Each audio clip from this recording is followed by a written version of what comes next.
everybody, and welcome to another edition of the One Step Better podcast. I'm Mike Schaefer, and of course, with me is Matt Patrick. But we also have a special guest today, the one and only Miss Kim Pope.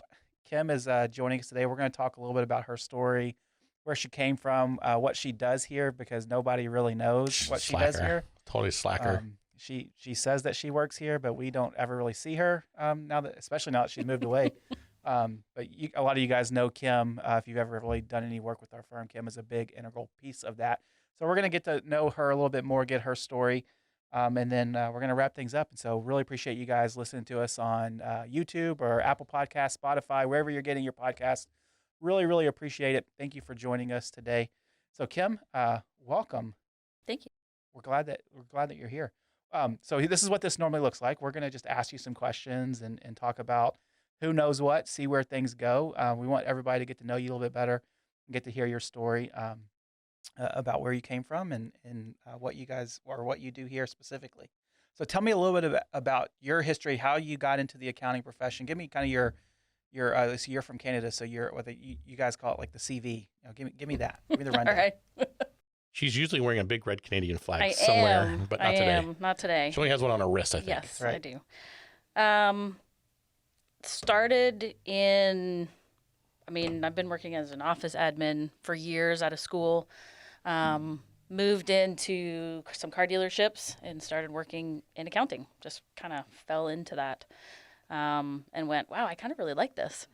I liked puzzles and I liked that there was always an answer. And so from there, I just kind of kept going for more. Ran 2 car dealerships, did all the accounting for a used car dealership, which was a lot of fun. I can only imagine the joys of running. Oh, yeah, that was so much fun. The people there were great to work with. I bet. There was a 13-year-old boy, so Kim liked them. That's where I learned it all, to be honest. I'm sure you fit right in, Kim. Let's just be honest. Yep. And then I kind of, after a couple of years, I did my own thing. And so I actually did some accounting some bookkeeping for a couple of different places. I did it for a retail store, a dentist, and I did still some work for the car dealership. So, did you ever get to see any really cool cars come through your dealership? It was Hoopty, right? Hoopties? No, it was like a Whitby Mazda. So it was a Mazda dealership, and then the other one was a used car. So it was just... You didn't get used Lamborghinis? No, they were like... Old beat-up Camrys.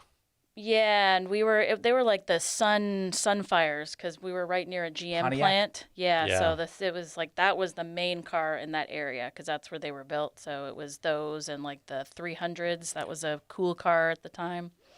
Where was that? Just outside of Toronto. So that was still in Canada. Mm-hmm. What brought you to the U.S.? Looking for a change. Really? Well, your lovely husband. Yeah, and my husband. My husband lived with me there. Right. But Canada was kind of just in a slump at the time. America, baby. Job-wise. America. And we were bored and went, want to do something different? Let's move. And so we did. Was his parents down here at that point? Was he in Memphis? His parents had just moved here because his grandparents were here and they'd retired. So his parents had just retired, so they moved from Houston here. So it only made sense for us to move here so that, at least we had somebody while we were trying to figure it out and start out. Yeah, fun times. So you did some bookkeeping on the side. How did you get connected with Patrick Accounting? I saw an ad and sent in a resume. I think it was on like Kijiji. I don't think you have Kijiji here, but it was like a Craigslist or something. What is Kijiji? That's a Canadian. It's a made-up word. No, it's not. Kijiji. It's like Craigslist, but it's in Canada. I thought it was where you get your Tim Hortons coffee. Does Craigslist not exist in Canada? It does. .ca, yes, but Kijiji is the big one. But anyway, yes, it was Craigslist. So when I got here, it took a while to find a job, and I worked in Worked at an electrical contractor, right? Yeah, down on 3rd. So that was a really exciting trip every day from Germantown down there. And I was new and knew that was not a place I needed to be. Wait, where did I pick to work? I don't want to work here anymore. Yeah. So I saw the ad and I thought, ooh, that's literally right down the street. And that sounds like a lot of fun. Now, I'd never been in public accounting. I'd always been sort of just private, just working for small businesses myself. So it was kind of scary, but it was exciting. What? How long has that been now? 8.5 years. Yep. Yeah. You haven't aged a day, Kim. Yeah, totally. None of us have. I have. I look exactly the same as I did 8.5 years ago. I mean, exactly. Our Haven't waists changed a are bit. all the same. Unfortunately, I think my Color's waist is the same. Yeah. No kidding. My hair color's maybe changed a little bit. A lot of it. A lot of it. Mike, your beard looks, I actually have a beard now. it is pretty gray. It's going to go away in about 3 weeks. Yeah. I got 3 weeks. I didn't lose a bet. I took on a challenge that I couldn't go 2 months without shaving. Oh. And so April 1 is that 2-month mark. And the next day And it's off. it's coming down. It's going to come down. I was wondering what triggered it. Yeah. It was just a challenge. It's fun to challenge Mike. I have a hard time saying no to challenges. I'll be All right, honest let's with work on. Hey, Mike, I don't think you can do this. you. Yeah. We're gonna make a list after the podcast today Bring it of all the on, things baby. I think you should do. I'll show you that I can. All right. Can't do. Things you can't do. That's right. So you mentioned that you kind of just fell into accounting a little bit. What made it stick for you? Like what I was was good it at that was it, attractive? and I liked it. What do you like about What do you like about it? Puzzle. It's a puzzle. I mean, that's probably my favorite part, and especially doing onboarding. I like taking somebody's mess that somebody else has had, and it's like an absolute disaster. The messier it is, the more fun it is for me. I get to clean it all up and put Kim it is in known as a masochist in the business. Put it in a nice, clean, understandable format for our clients. That's like my favorite part. Well, you do a pretty good job at that, no doubt. Only pretty good. Yeah, only It's, pretty good. We won't give her. We're going to talk about ways you It's can a small improve here in a room. We got to minute. keep Kim's head at its minimum size today. What are some of the most proudest accomplishments, achievements that you've had since you've been here? Well, proud just being a part of it, honestly. Every time we get nominated and, seeing what Matt has turned this place into, I get pretty emotional about it. Yeah. At this point, we're No crying on the family. podcast. I know. I'm a big crier. It makes me proud. It makes me proud that I've been a part of it. And just to see that happen. Personally, moving into the role that I'm currently in and, knowing that I had that trust, that trust was in me to take on that role has been pretty exciting. So what's your role? What does it look like in a day-to-day for you? So director of accounting. I don't know what it looks like. It looks like a lot of things. It really depends on the day. Kim is in charge of all things monthly accounting clients, which is basically about 80% of our accounting practice. Yeah. Yeah. It's a lot of things. Kim started off as a staff accountant here and quickly became our most productive staff accountant ever. In the history of the nation. Probably, I don't know about the nation, but definitely at Patrick Accounting.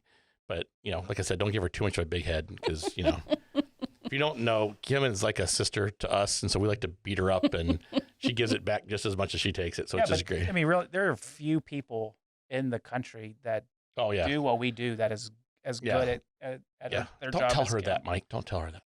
It's a true story. It is. It is. Yeah, we know. Kim's the rock star. Yeah. Good job with that.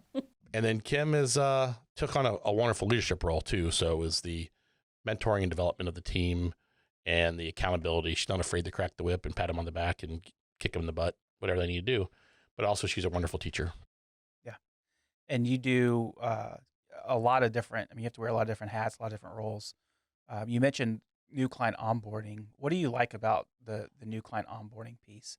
Is it really just, it's a mess and now it's clean, or there's more to it than that? That's helping the client, right? The client has a major pain point. They come to us for a reason.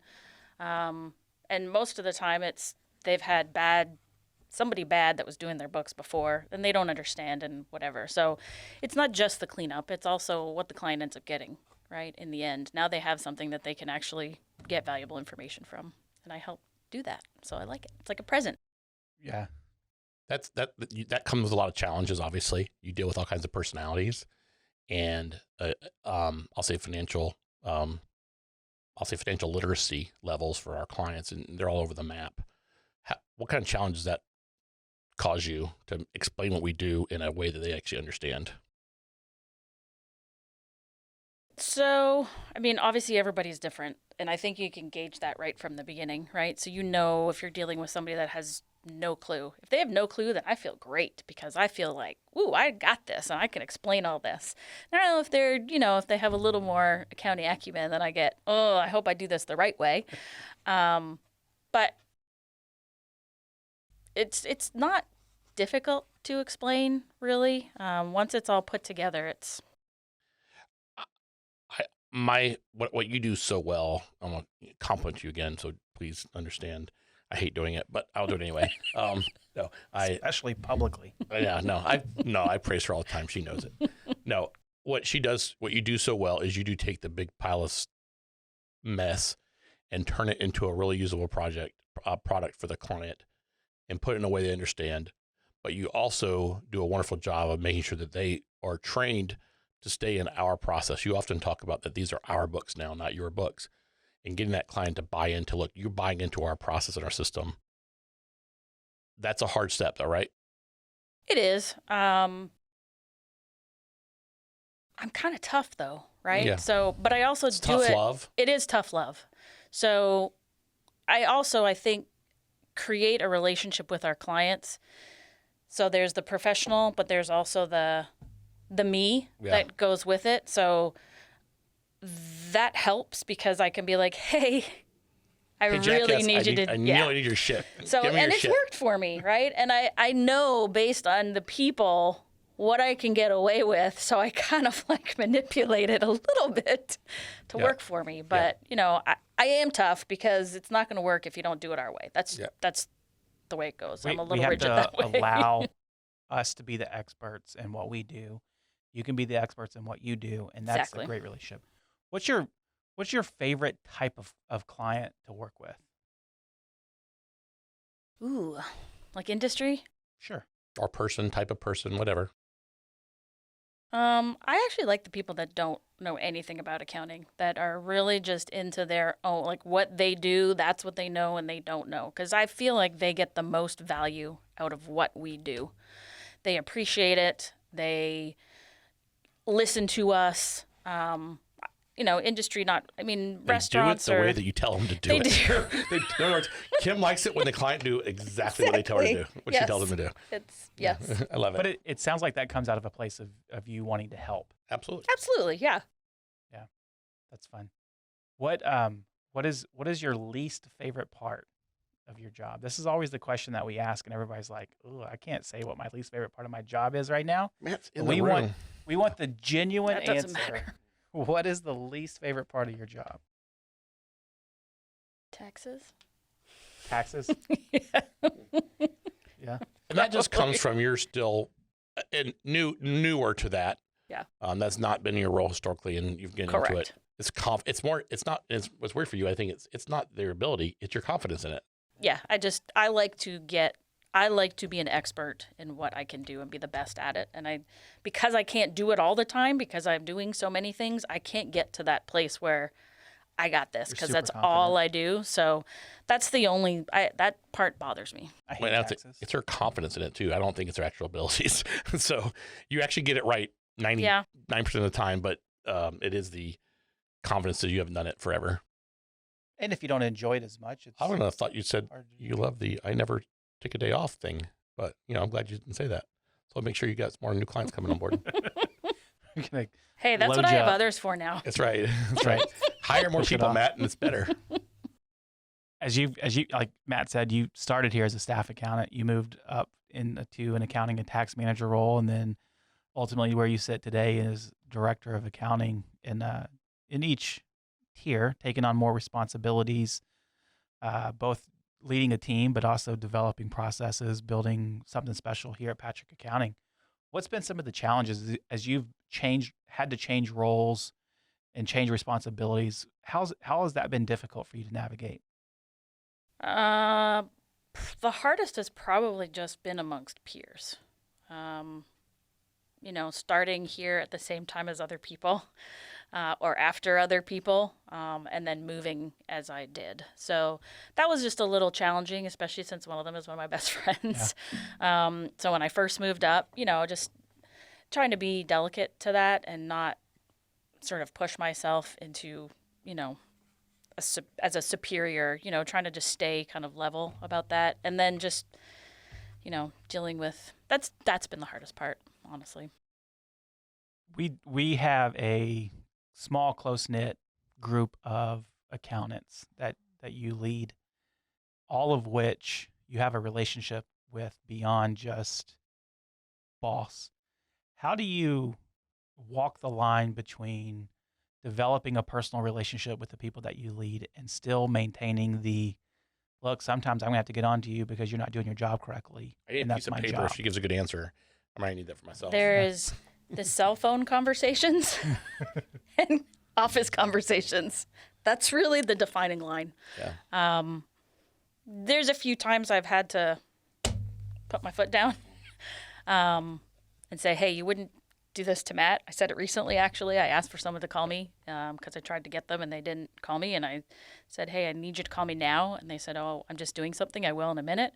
And I said, is that the answer you'd give to Matt? Yeah.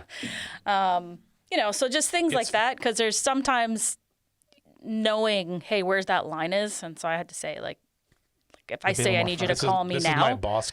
I'm boss Kim, not friend Kim right now. I need you to call me now. So there's just, you know, some moments. Now, that's easier with some people than others, for sure. And really, that's at this point, there's only 2 people left in the office that are, like you know, that are kind of like that. Everybody else, it's these are different. former peers and or staff that you've developed a unique relationship with. You have your work son. We all know your work son. I mean, the context here is this is not uncommon though. This is the context is the majority of our team has come after most of your promotions, but there's still a handful of people that were. I mean, I remember you and I and Debbie and a couple of other people that aren't with us anymore. We all sat within 6 feet of each other. Yeah, I could touch you. Debbie and I cross, or we could give each other looks. Glass wall that you guys would text on during meetings. We'd be having a meeting and they'd be texting each other through the wall together. That's a difficult thing to do as you do move up and grow up a little bit, but you still have everybody that's kind of with you. The challenge, though, what I like about this is no different than a lot of our clients go through too, right? They're small businesses. They're the owner, and they're their friend, and their spouses are friends, or their families are friends. They've hired friends. It's very hard balance, and I've struggled with it for years. And Mike, you've had that same balance, and it's I want to be friends with the people I work with, but I also have to wear the hat of owner or boss, and it is a super hard challenge because you have to say, I'm having a boss conversation with you now. And my wife works with me too. And that's also a thing. I'm having a work conversation now. I'm talking to you now as my employee. Yeah, I'm wearing the hat of him. Well, we've had the same conversation, right? Where I have to say, and even to you, okay, this is as a friend. You know, like I have to break that out. You know, because I do consider you guys friends. I mean, you're like a big brother. Like we just, you know, you're a family to me. Right. Why shouldn't I? I need to biatch every once in a while. So, this is a bunch of bullshit. What the hell's going on? And that's hard because you're my boss. Right. So I don't want to. I'm telling you this as a friend, not as my boss. I hate I'm my not job. expecting you to fix this. I don't need you to do anything about it. I need to vent. I'm going to vent on you. And I'm okay with that. And I think that we've done. I mean, we have the 3 of us actually have a very unique relationship this way because we all have those conversations together. You know, I'll let you guys know when, you know, completely behind the curtain here, and so it is one of those things where you go, oh my God, I'm so frustrated by this thing, but this is me talking to you. Okay, now let's go now we're going to have a staff meeting. We're not going to mention it again. Right. So that stuff happens. And, you know, we go out for a drink and we talk about, oh my God, I'm such an idiot. You guys bring up all this stuff and it's fine. I enjoy that, but you wouldn't do that around everybody. So, but you probably do. Depends on how much drinkers are. How many drinks are tonight? We'll find out. So, and even, so I remember sitting in a Vistage group it was a while ago, and there was an issue that somebody was talking about, and it was the same exact thing. And everybody in that room said the same exact thing. It is difficult to lead people that are my friends, or we started around the same time. We're on the same, we were at some point on the same seniority level, and now we're not. And that's a difficult place. And so I don't think that's unique to. Yeah, it's super hard. I mean, you said it, you've passed. I mean, your former boss you passed them up. And that created some friction here. And that was something that probably the day we lost her because of that. Mm-hmm. And that probably was a good thing that she left because it probably was never going to get fixed the way she wanted it to. And it hurt that she left, but it also, I think it makes sense because it's not going to change. Right.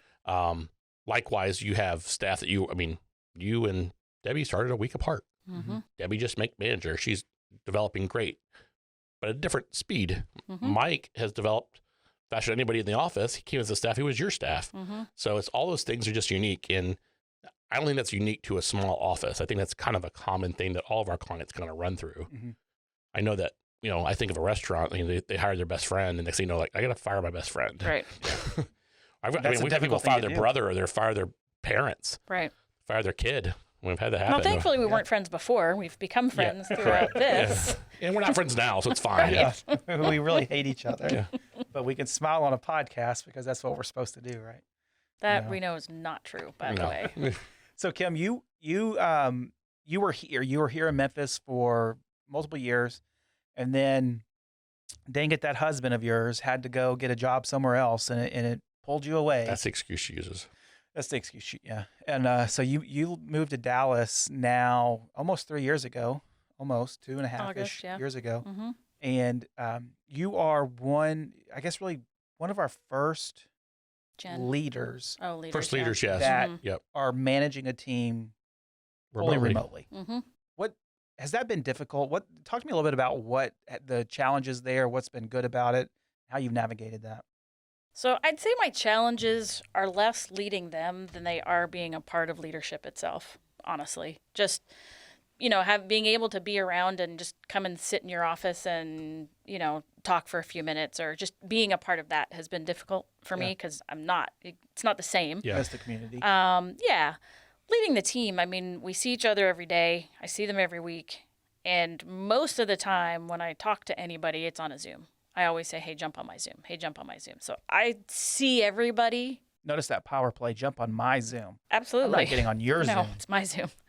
Everything has to be done my way, weekly right? one-on-one with Kim, I go on to Kim's Zoom. It's the only other Zoom I use all week.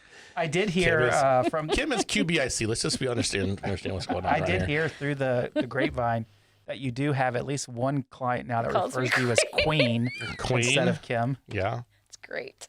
Yep. You've had a couple of fun stories over the years about that. Yeah. Like I said, QBIC is Kim, no doubt.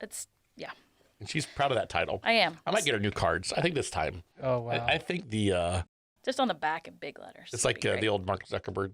I'm the CEO, comma bitch. That was his cards when he got moved out west. I have not ever heard that story. Yep. It's in the movie Social Network. Have you ever seen it? Yeah. I've seen the. Yeah, he got cards on the CEO bitch.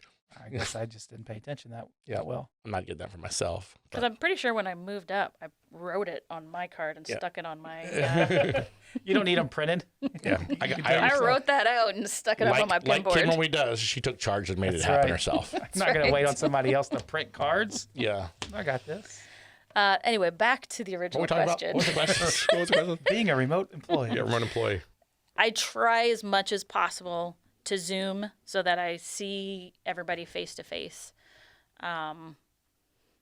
There's definitely, something missing and not being around, not to hear the chatter, not to hear the questions. So I'm, and most people know all of the things that I'm doing, so they don't bother me as, they don't come to me as often. And I think over time they used to, but I think over time people have learned to go elsewhere. Find help. Do you feel like you lose some of the, I'll say you can kind of go for head. Oh, you're talking about this. Hey, we need to fix that now versus it finally came to you and you're like, oh God, sure. How do we get there? Yeah. Yeah. That's been happening for 3 months. And now. That's what I mean, the chatter, I just don't get to hear, I don't get to hear those things now. We'll get a mic in the bullpen area for you. Just have we tried that. We had the Kim robot. Yeah. It came from China, and it didn't work. It works, but it's not working real well. No. I need to upgrade. I didn't pay enough for it, but I paid too much, so it's kind of. You need to get one of those iRobot robots. Yes. Oh man, that would be so cool. Not really. I'm glad I'm not here because those things would scare the heck out of me. Okay, my biggest fear, just so you know, is robots. Oh, really? This is going to happen then. Yeah, my Robots? biggest. Mike, Yes, I got a new investment for the firm. Terrified of robots. More than spiders? Oh, time out. I don't like spiders How or snakes, often- but robots. I don't see them often, but it's the movies. They're scary. But you never encounter a robot. Like, No. do you have like an iRoomba or Roomba Yeah. that's gonna take over your? I won't get Vacuuming? one because I'm scared. Like, What's you it have gonna dogs in do? your house and they swipe the poop all everywhere. It's not worth it. What's it gonna do? Those things are smart. Don't you know your phone listens to you? No. Yes. Well, yeah, I know that. Yep. My vacuum cleaner is not gonna attack me Okay, in my you know how many sleep. vacuum cleaners and iRoombas I'm gonna go and see now on Facebook? A I guarantee you, within a week, you'll have Oh yeah, targeted all ads over for Roomba. IG and Facebook. And I'm going to start sending her just weird messages from robots, so it's fine. That's right. This is future Matt. Anyway, Oh man, that's nice. Well, Kim, we got one more fun question for you. yay. If you could have any superpower in the world, what would it be? 13-year-old boy. She would be able to turn into Invisible. a robot. At any point in Invisible. She wants to time. be invisible and walk. No, it's okay. What superpower do I want? Is eating everything and not getting fat a superpower? It is if you make it one. Yeah. I would probably like that. She's gluttonous. That is a. I I've am never heard gluttonous. that answer. Never heard that one. Maybe. It's usually I want to be invisible or Or fly. I like to fly. super strength, super speed. Kim just like, nah, just give me I want food. to eat all I wanna want. eat Yeah, everything. And never I get want to fat. eat and drink and just not get So you fat. need to just get a tapeworm. You'll be good. Yes. It's the same with superpower. Yes. I need to go down to South America, apparently. That's right. You're good. Oh man. Well, Kim, I really appreciate you taking the time out of your day to come talk Thank with you. us about nothing at all. Came all the way from Dallas for this. I know, a Yeah. big, long, about 400-mile trip. know. Just for this Unfortunately, it's like a day and a half for her to get here. Yes. that wagon, man. It just Man, slow. you could have walked from Dallas yesterday. I think it made I it. could have. Absolutely. well. Thank you for joining us. I really appreciate it. Thanks. If you guys out there have ever worked with Kim, you know how special she is, how great she is at her job, how well she stays organized and keeps things moving, all with the intentions of trying to help our clients get one step better. And so we really appreciate her being on the team. We do have a question from last week. Last week we talked about payroll and having a really team of people behind you to help make sure that all of your employee management functions are going well. I'm going to ask Kim first because she's the newbie in the room. But if you were a brand new business, the question is how small or how big of a business do you need to be before you need some payroll help? But if you were starting a brand new business, at what point growth wise would you outsource your payroll and bring on somebody else to do it? I would think as soon as you have one employee. That's I fair. mean, it's not, you're trying to run a business. You're not into payroll. I would think that all the pieces that are involved in that and your, quarterly filings, annual filings, all the withholding, I would say, one or two. Good honestly. answer, Kim. Yeah. Good answer. Here we get this question often, actually, as our sales team does mostly, as they're out meeting with people, and we get the reply, "Well, I only have 1 or 2 or 5 employees, and it really doesn't make sense for me to push that off to somebody else." And I would always respectfully disagree because whenever you have one employee, the entire burden, or almost the entire burden of everything compliance related, from a payroll tax and even HR law type standpoint, is on your organization. The penalties for improper filing payroll taxes are some of the highest penalties the IRS levies, and you don't want to get in trouble with the IRS. And so have somebody come behind you. It's actually super affordable if you actually talk to the right people to outsource your payroll, and it can save you a lot of money in the long run just from simply not doing things correctly. And so I would say first employee, you need to have somebody in your corner. I would agree. I want to compliment Kim. Kim, thank you for everything you've done. You've been here 8.5 years, and you've one of our most, one of my best hires ever for sure. Second best. Yeah. Well, I know. I came first. Sorry, I didn't mean to interrupt. Number 2, number 3, no, whatever. It's fine. Both of y'all are fantastic. Like the But- kids, right? Yeah. Bunch of children. I Compliment have no favorite kids. Sorry, No. continue. No, I'm just saying, Kim, you do a great job and you take wonderful care of our clients. So can't compliment you enough, Thank but you. also can't compliment you too much or your head will explode. Both So- of those are true statements. Yeah, you really do a fantastic job. Thank you. Well, thank you guys for joining us today. Really appreciate it. Remember, click subscribe if you haven't yet. That way you don't ever miss an episode of the One Step Better podcast. And we'll talk to you next week. Thanks.